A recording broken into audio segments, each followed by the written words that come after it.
El bloque 7.2 trata el mismo periodo de tiempo, 74-1902, pero digamos que trata la cuestión de el surgimiento o nacimiento de los nacionalismos catalán y vasco y el regionalismo gallego, y también el movimiento obrero y campesino, porque paralelamente al proceso de formación y asentamiento del llamado régimen de la Restauración, de la España alfonsina, porque claro, es alfonsina porque lleva el nombre de los dos reyes, Alfonso XII y Alfonso XIII, surgen una serie de movimientos bueno, que van a poner en cuestionamiento la estructura de España como Estado e incluso como nación, y luego también el asentamiento y el desarrollo de la lucha de clases, desde postulados marxistas y sobre todo anarquistas, porque el anarquismo va a ser el movimiento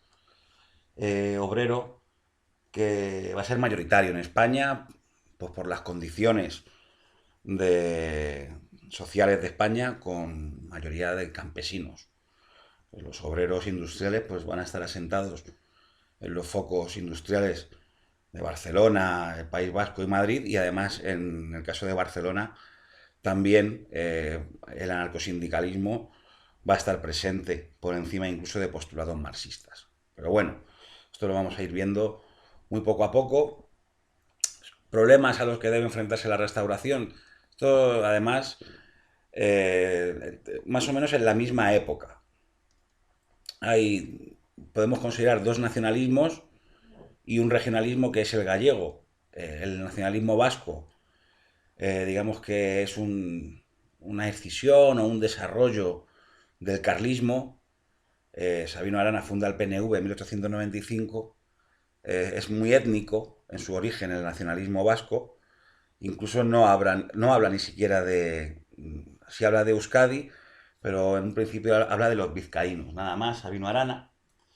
Bueno, pues es muy étnico, muy típico de finales del siglo XIX, reivindicando la raza vasca, básicamente.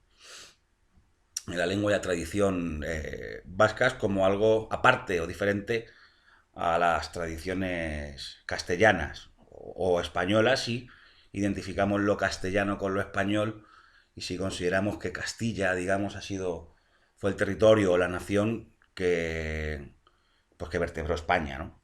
O que ha vertebrado España.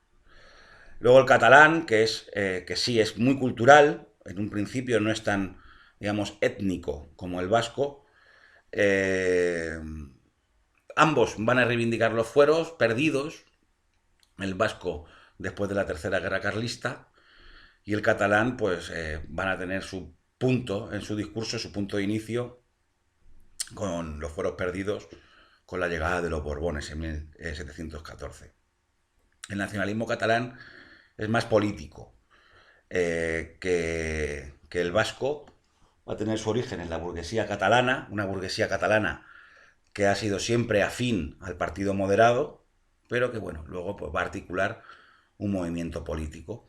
Y por último, el nacionalismo, el regionalismo gallego, que este sí tiene más reivindicaciones de lengua y cultura gallega, única y exclusivamente. También van a surgir nacionalismos en Andalucía, en Valencia, nacionalismo andaluz con Blas Infante.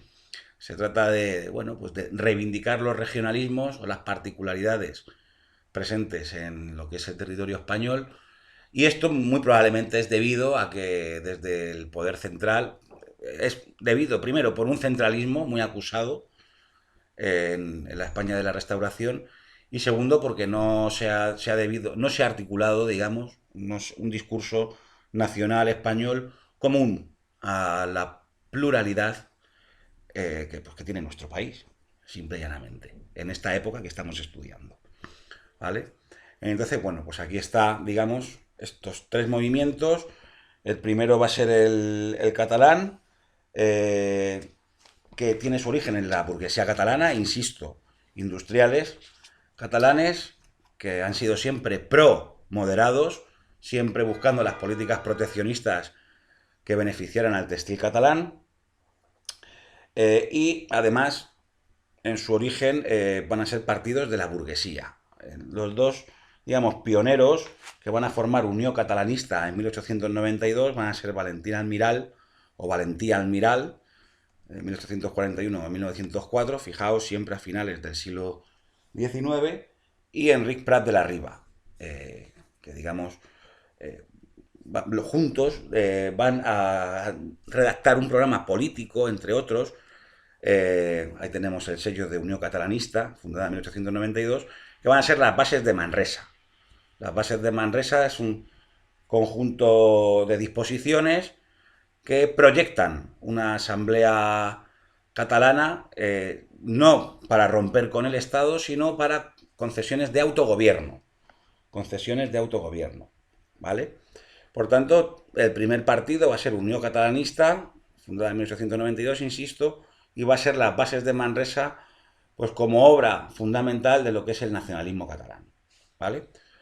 Pero en un primer momento, competiciones de autogobierno, insisto.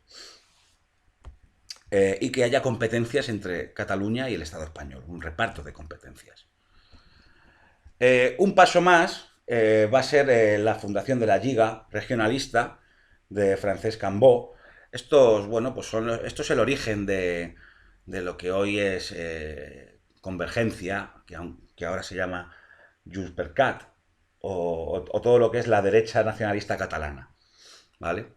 Porque el partido de izquierda nacionalista, que va a ser Esquerra Republicana, va a ser una fundación de Francesc Macià de 1931, ya en la Segunda República. Por tanto, de momento, el nacionalismo catalán está virado a la derecha burguesa catalana, y aquí tenemos la Lliga, que también son autonomistas y que incluso Francesc Cambó va a ser ministro en los años, en 1922 del gobierno central, o sea que esta Lliga regionalista va a participar de algunos gobiernos. ¿Dónde se va a sentar? Insisto, en la burguesía y también en ciertos sectores de los agricultores, de los propietarios catalanes, ¿vale? Fijaos, si os acordáis, el carlismo, donde estaba asentado en el País Vasco, en los pequeños propietarios, en Cataluña también, en esos pequeños propietarios catalanes, gente del rural, pues ahora los nacionalismos que van a reivindicar siempre la cuestión foral o el autogobierno, pues igual, en esas mismas clases sociales. El propietario agrícola, aunque sea pequeño propietario, es muy conservador. Bien. Por tanto, pues esto es un poco el movimiento catalán, catalanista. El vasco, el nacionalismo vasco, con Sabino Arana y Goiri, nace en 1895, es mucho más antiespañol en su origen el nacionalismo vasco que el catalán. El catalán siempre es más con la intención de ser pactista, de llegar a pactos. Muy católico el nacionalismo vasco, exaltación del medio rural, o sea, es que entronca mucho con el carlismo, este nacionalismo vasco, y sobre todo fomento de la cultura vasca y del euskera, que es una lengua de origen desconocido, pero bueno, es preindoeuropea. Digamos que en el 1200 antes de Cristo, a la altura del 1200, 1100, cuando los celtas entran en la península ibérica, supuestamente el vasco, el vascuence, el euskera ya estaba ahí. Por tanto, es, si no la lengua más antigua de Europa, de las más antiguas. Lógicamente ahora, hoy en día, el vasco ha cogido, el euskera ha cogido muchas palabras del castellano y las ha euskerizado, ¿no? Por decirlo de alguna manera. Pero bueno, esa es una de las reivindicaciones. Y fijaos también el lema del PNV, que es Dios y leyes viejas. Insisto, es una escisión del carlismo o una proyección del carlismo, pero ya olvidándose, digamos, del pretendiente carlista y de muchos postulados del carlismo, pero ese tradicionalismo y esas leyes viejas que va a defender el PNV son claramente de origen carlista. Y luego, además, su objetivo es creación de un Estado vasco. No solo con las tres provincias, las cuatro provincias españolas, que son Vizcaya, Guipúzcoa, Álava y Navarra, sino también con las tres francesas del País Vasco francés, Lapurdi, Benafarroa y Zuberoa, que es donde, digamos, también hay vascos al otro lado del Bidasoa, donde hay pueblos muy bonitos, por cierto, como San Juan de Luz o Bayona, que es lo que se llama el País Vasco francés, ¿no? Por tanto, eso es lo que va a reivindicar el nacionalismo vasco. Las provincias más castellanas, pues la parte sur de Navarra y Álava. El vasquismo, digamos que va a estar menos asentado en esas provincias, ¿vale? Sobre todo Álava, la alavesa. Y por último, el regionalismo gallego, que tiene su origen en el llamado Resurdimento, que es una iniciativa cultural que defendía la cultura gallega. Y, por ejemplo, pues hay escritoras o escritores y escritoras como la poeta Rosalía de Castro, que, digamos, escribía en gallego y en castellano. El gallego es una lengua romance que surge a la vez que el castellano, a la altura más o menos del siglo XI, igual que el catalán, son lenguas derivadas del latín. Incluso reyes como Alfonso X el Sabio, pues digamos que hablaban gallego y les gustaba, digamos, leer poesía en gallego. Bueno, pues es todo una recuperación de lo medieval, todos estos movimientos. Y la Asociación Regionalista Gallega, que es una organización política, pero insisto que es la defensa de la cultura, no tan político como el nacionalismo vasco o el catalán. Aunque hoy en día también hay partidos galleguistas. Y también muy localizado tanto en la burguesía como en el campesinado. La España más tradicional, ¿no? Que es la del norte eh, de España. Vamos con el movimiento obrero. El movimiento obrero entra en España, las ideologías obreras, tanto el marxismo con Karl Marx, que en 1848 junto a Friedrich Engels o han publicado el Manifiesto Comunista en 1848, y luego Bakunin. Bakunin es, digamos, el padre del anarquismo. Eh, Van a entrar o van a penetrar en el sexenio. Durante el sexenio, Fanelli, que es un italiano, va, digamos, a difundir el anarquismo, y Paul Lafargue, esto ya lo vimos cuando estudiamos el sexenio, va a introducir el socialismo marxista. Paul Lafargue es yerno de Karl Marx. Estamos en la época de la Primera Internacional. La Primera Internacional surge o se inicia en 1864, si no recuerdo mal, que es fundada por Engels y Marx, y en el 72 los anarquistas la abandonan. Esto a lo mejor os suena de la asignatura de Historia del Mundo Contemporáneo. ¿Por qué? Pues porque los anarquistas, su principio es la no participación en el juego político, y la revolución tiene que llegar a través de la huelga revolucionaria y de las acciones revolucionarias, incluso en vertientes más radicales a través de los atentados políticos. Los marxistas, que son más autoritarios, sí optan por la formación de partidos políticos y sindicatos que, digamos, desde dentro del sistema puedan ir cambiándolo con el objetivo de establecer la dictadura del proletariado o sociedad socialista para posteriormente ir al comunismo, que es la finalidad que ambos movimientos tienen, o sea, la sociedad comunista que nunca se ha dado, ¿vale? Entonces, bueno, pues este cuerpo ideológico va a ser lo que va a impregnar al movimiento obrero en España. Eh, ¿Por qué pongo este esquema? Pues, por ejemplo, porque hay una serie de leyes, sobre todo en el Parlamento Largo de Sagasta, fundamentales.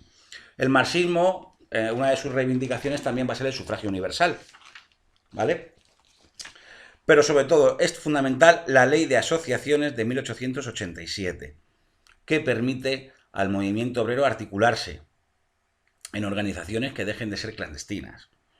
El PSOE se ha fundado en 1879 como partido político, ¿vale? Y en 1888 se va a fundar la UGT, que es el sindicato asociado, la Unión General de Trabajadores asociado al partido. Esto es muy típico de los partidos socialistas, no solo el español, sino el europeo, cuando en esta época son partidos marxistas de verdad. Ahora los partidos socialdemócratas no son ni socialdemócratas, actualmente se han vaciado de ideología, prácticamente son partidos liberales hoy en día, pero siempre es un sindicato que esas conquistas a pie de calle, a través de las huelgas, y el partido, digamos, digamos, en la oficialidad, en el sistema, también vela porque esas conquistas que se han conseguido a través de huelgas o de acciones revolucionarias, pues se plasmen también en las instituciones, ¿no? Por tanto, ley de asociaciones y luego también, aparte de estas dos que ponen aquí, que sí son interesantes, en 1890 la ley de sufragio universal masculino. Hasta 1910 el PSOE no va a tener un escaño, que va a ser con Pablo Iglesias Pose, que es el fundador del PSOE. Bien, por tanto, socialismo marxista y anarquismo. Marx y Engels y Bakunin son, digamos, los precursores de ambos movimientos. Por las condiciones sociales y económicas, y aquí vemos algunas muestras de España, con un predominio del jornalero, del campesino, sobre todo en Extremadura, Castilla-La Mancha y sobre todo Andalucía, es más susceptible de que cale el anarquismo que, digamos, pues abogaba o proponía una revolución desde abajo a abajo, que claro, y abajo están los campesinos, lógicamente, ¿no? Sin embargo, el marxismo está más encaminado a los obreros industriales, a países industrializados, ¿vale?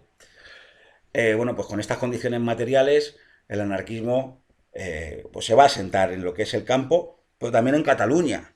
Por tanto, los obreros industriales catalanes, una buena parte de ellos van a ser anarcosindicalistas. Esto hay que tenerlo claro porque luego, durante la Segunda República, el sindicato mayoritario va a ser la Confederación Nacional del Trabajo, la CNT, que tengo, creo que aquí, su bandera, ¿vale? La CNT.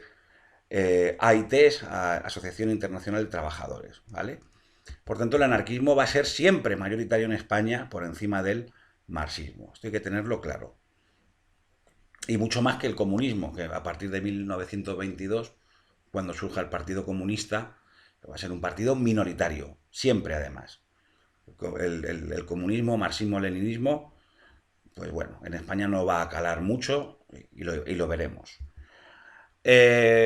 Una de las organizaciones principales y que nos interesan es la Federación de Trabajadores de la Región Española, que nace en 1881 como una federación, digamos, fuera de la legalidad, porque hasta 1887 estas asociaciones no son legales. Rafael Farga Pellicer va a ser uno de sus creadores, muy vinculada al anarquismo, bien, pero a través de una organización anarquista secreta que se va a llamar La Mano Negra, se van a cometer una serie de impopulares atentados con una autoría dudosa o bien también manipulada, también en muchos casos desde los medios de comunicación de la época, ¿vale? Y esto va a producir un descrédito de esta federación y su peso va a ir perdiendo, pues bueno, pues poco a poco. Y incluso va a haber atentados tan impopulares como el de Cánovas del Castillo o un atentado a la burguesía en el Liceo de Barcelona con una bomba. O sea, que son actos terroristas aislados. ¿Por qué? Pues porque el anarquismo, hasta que no llegue la CNT, ¿vale? Que ya va, digamos, a articular el movimiento, pues se va a basar en actos violentos espontáneos. En actos, lo que ellos llamaban la propaganda por el hecho. Bien, por tanto, los anarquistas se van a agrupar en esta organización, que no va a ser hasta 1910 cuando surja la CNT, donde va a haber una organización, digamos, más estable y más potente. Y aquí vemos un poco la diferencia de implantación de estas ideologías. Los socialistas, pues en Barcelona, aunque fijaos que la federación o los anarquistas, la Federación de Trabajadores de la Región Española, es mayoritaria en la mayoría del territorio, se ha asentado en las zonas rurales del sur y bueno, pues en las zonas industriales de Vizcaya, Valladolid, Madrid, Guadalajara por su cercanía a Madrid y Barcelona y también Valencia, que va a ser una ciudad republicana y socialista de tradición, eh, salvo estos puntos, pues la mayoría pues va a ser, sobre todo el campo, va a ser anarquista, ¿vale? Va a ser anarquista, que es donde hay mayor tensión en el campo con la figura del jornalero y con las condiciones materiales que viven los jornaleros. Fijaos que están sometidos al caciquismo, a abusos, a analfabetismo, etcétera. Por tanto, el campo español es un polvorín constante. Y viven una situación violenta, pues sus respuestas van a ser con estallidos de violencia, lógicamente. ¿Vale? Por tanto, tenemos aquí la CNT, que es de 1910, se cita en el dossier también. Y por último, el socialismo, que es más minoritario que el anarquismo, ¿vale? Aquí hablamos en este esquema, que no hay que seguirlo, solamente nos interesa el marxismo, que tiene unos objetivos muy semejantes a los del anarquismo, por ejemplo, abolición de la propiedad de los medios de producción, la abolición de las clases sociales, la intervención del Estado en economía, ¿vale? Sin embargo, el anarquismo quiere directamente eliminar el Estado.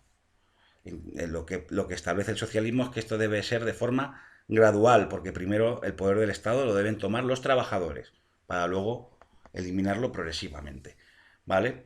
Y sobre todo nos interesa el fundador, que es Pablo Iglesias, y un programa político que el PSOE va a velar porque se cumpla, que se ve, pues que se cumplan los derechos de asociación, reunión, manifestación, sufragio universal y luego conquistas materiales y sociales, la prohibición del trabajo infantil, la reducción de las jornadas de trabajo, etcétera. O sea, no, las 8 horas en España no se van a conseguir hasta 1919, con una huelga de la canadiense, además una huelga promovida por anarquistas, ¿vale? Lo veremos. Y luego, pues el AUGT, que es el sindicato asociado al PSOE, que también es fundado por Pablo Iglesias, que ya se encarga de llevar a cabo pues, huelgas revolucionarias cuando crean convenientes, etcétera. Y aquí están pues, los afiliados. Eh, Sin embargo, los anarquistas son, digamos, más radicales. Para ellos la educación es importantísima. Lo primero que hay que acabar es con el alfabetismo obrero. Para ambos movimientos, la educación y la cultura deben ser necesarias para que la sociedad avance. Pero bueno, el anarquismo, por ejemplo, pues son más anticlericales, son ateos. No quiere decir que los marxistas no lo sean, pero si en un momento dado hay que convivir por una cuestión pragmática con la religión, pues se convive, ¿no? Digamos que los marxistas en ese sentido son más pragmáticos. ¿Vale? Pues básicamente estos dos son los dos movimientos y el socialismo en España, seguramente hayáis pasado por allí, se funda en Casa Labra, que es un restaurante, el 2 de mayo de 1879, y lo funda Pablo Iglesias, que era un obrero de la imprenta. En Madrid el sector industrial que está establecido es el sector de los impresores, en Cataluña el textil y en el País Vasco la industria siderúrgica. E insisto, como he dicho antes, no coge, digamos, acta de diputado hasta 1910. O sea que le cuesta, que el camino es largo desde que se funda el partido hasta que por fin Pablo Iglesias consigue, digamos, ser una figura política, no voy a decir relevante, porque el PSOE, digamos que no es importante hasta los años 30 prácticamente, con la Segunda República, y es más incluso importante la UGT como sindicato de clase. Pero bueno, que básicamente estos son los principios, ¿no? Del socialismo y sus orígenes.